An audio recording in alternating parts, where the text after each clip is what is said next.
Things Not Seen, Chapter 21, Findings. Newsflash: invisible people make excellent spies and thieves. Finding exactly what I want at the legal department is ridiculously easy. Access through security doors? A snap. I wait for a slow-moving person of considerable size and slide through the doorway, right behind his behind. Finding the right information? A cinch. I've got a name to work with. Amber Carson is the woman who stonewalled Alicia on the phone about 2.5 hours ago. I find her office on the 4th floor, which is the only hard part, and then I wait patiently in an empty cubicle until she goes to lunch at 12:25. Ms. Carson apparently trusts all her coworkers because she doesn't log off of her computer, which is good because it saves me the trouble of finding Alicia and telling her that this is going to take a lot longer, which it would have, because I would have had to wait until Amber Carson got back from lunch, then I'd have had to look over her shoulder and learn her password, and then wait for her to leave her office again so I could use her computer. I don't know if I could ever be a good lawyer. Lawyers are organized. The folks at Sears keep their files in such good order that I bet I could start from nothing and find whenever I need it in 15 minutes or less. But I don't even have to do an actual search. That's because I've got inside information. I happen to know that Amber Carson accessed the very file I'm looking for earlier today when Alicia called her. So all I have to do is use the Recent Documents utility on her computer. Point, click, and there it is. Which is kind of a shame. I went to a lot of trouble to memorize the model number of the blanket, all 10 characters. And now I don't even need to use it. The database shows the entire history of my doomed electric blanket. Turns out 9,308 blankets were sold before it was discovered that some percentage of the controller units had been manufactured with faulty resistors. As of today, 379 consumers have complained, and of those, 163 have accepted a new blanket. When the problem was first noticed, the legal counsel had advised that there should be no product recall, but rather customer service should go with a replace as requested plan. Only one customer had complained that he believed the blanket made his heart pacemaker malfunction, and there was no injury and no lawsuit. Still, to be on the safe side, the legal staff set the policy that any complaining customer with a pacemaker should be advised to discontinue use of the blanket and return it immediately for refund, credit, or exchange. I'm glad I know enough about computers because all I really want from that file is the list of 379 people who complained about the blanket. And with a couple simple sort functions, I've got their names and addresses and phone numbers isolated in a list. Printing out the list would make a big stack of paper. Unless you know how to format, which I do. And it turns out that Amber Carson is an important enough person in the Sears legal department to have her own little laser printer on a work table by a window that looks out over the rolling lawn. So I put the whole list into 7-point type, single space it, format it into 6 columns, and print it out. I end up with just 3 pages. Very small type, but readable. I fold the stack of pages inward from top to bottom 3 times and then fold the result in half lengthwise twice more. What I end up with is a wad of paper about 1 inch wide and 2 inches long. The perfect size to stick up into my left armpit. Gross and uncomfortable, but effective.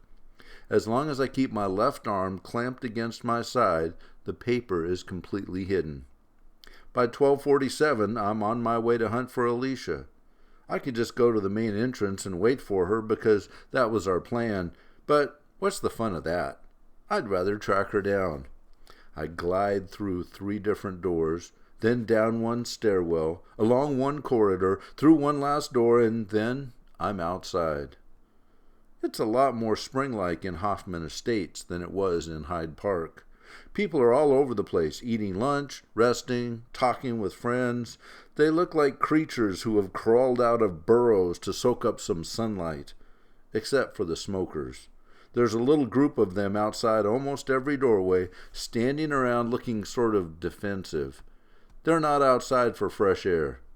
I hold my breath when I go past so I don't have to smell this stuff. The map at the reception area said the personnel offices are in a building that's close to the main entrance. Again, I wait for someone to help me through the security doors. Once inside, I'm lost. I'm on the ground floor, and it's an area about the size of 3 football fields. There are partitions and corridors, nice offices around the perimeter, paintings and posters everywhere, bright and cheery, but it's still like a maze. This is an employees-only area, so there are no signs, no helpful maps or diagrams, except for the occasional emergency evacuation poster. So I just wander. My shoulder is aching and my arm is starting to go to sleep from the pressure of the clump of paper in my armpit. I'm almost ready to give up and head for our rendezvous spot. Then I hear Alicia's laugh, complete with that little snort at the end. I follow the sound to a glass-walled conference room where she's sitting with a bottle of Snapple and a thick blue folder on the table in front of her.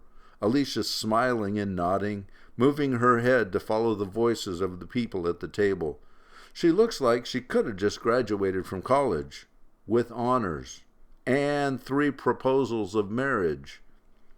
Apparently, the guy who picked her up from reception is the big joker, because as I approach, he says something I can't quite hear, and Alicia and the 2 other people in the room start cackling again. Also at the table is a man who looks as old as my dad, but with a wrinkly face and a gray mustache and not much hair up top. He's wearing incredibly thick glasses. The 4th person is a woman who's maybe 30, maybe younger. She's got short blonde hair and big earrings, and she's wearing a soft gray pants and jacket outfit with a pink shirt. Nice enough face, a good smile, but squinting. Then I can see this lady's like Alicia. She's got a white cane on the floor by her chair. The meeting's just breaking up, and I'm outside looking in. I get too close to the glass, and my breath fogs it up, so I move back a little. I watch Alicia. She shakes hands, first with the older man and then the woman. The smiles and hand clasps are so strong, so real and warm, and it's like this wave sweeps over me. And my eyes get blurry and I swallow hard. Alicia takes the arm of the younger man, and I turn and walk away fast. I don't want her to know I saw any of this. I don't want her to feel like I've been spying on her. I know she came on this trip to help me out, but this meeting she just had, these people she's met and talked to and laughed with, this is something she's done on her own. It's part of her life, not mine.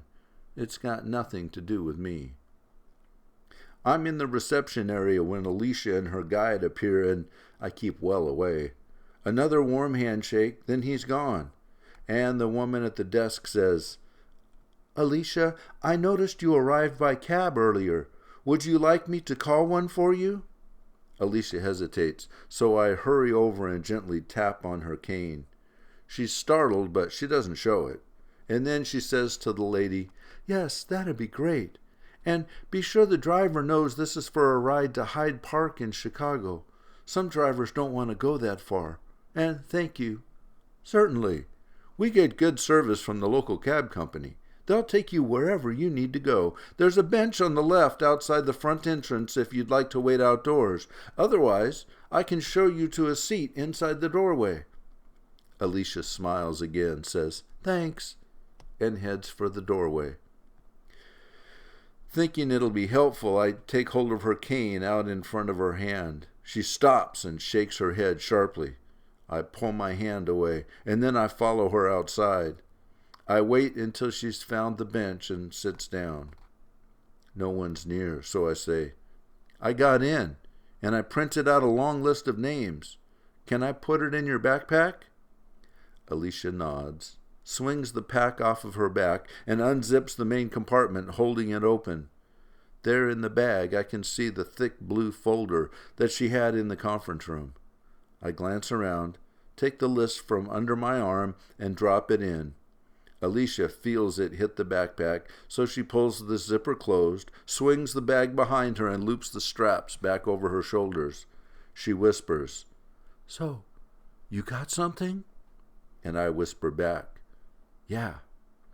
The cab that arrives has no divider between the front and back seat, so I can't talk to Alicia. There's nothing to do but settle back in the seat and look out the window. The outer highways aren't too crowded, but when we get closer to O'Hare, everything bogs down. The cab is crawling through afternoon traffic. I'm 3 feet away from 2 other people, and I can't talk to either of them. I've never felt this alone. And the worst part is that Alicia seems perfectly content not to talk. She seems glad that she doesn't even have to try. The driver looks up into his mirror and says, "My sister, she works at Sears out in Rockford. Good company, you know, good benefits." Alicia nods and smiles, then turns her face toward the window.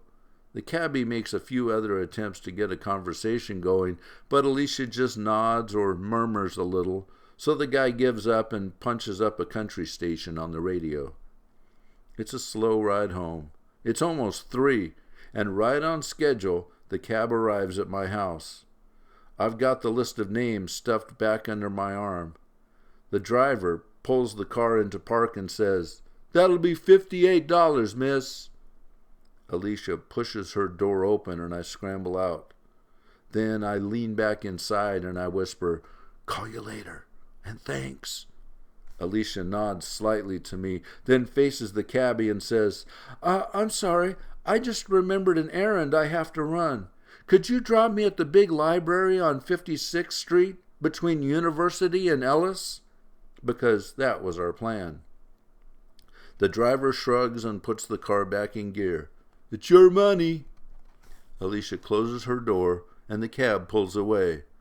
I watch her go. There's a gust of wind from the east and I shiver.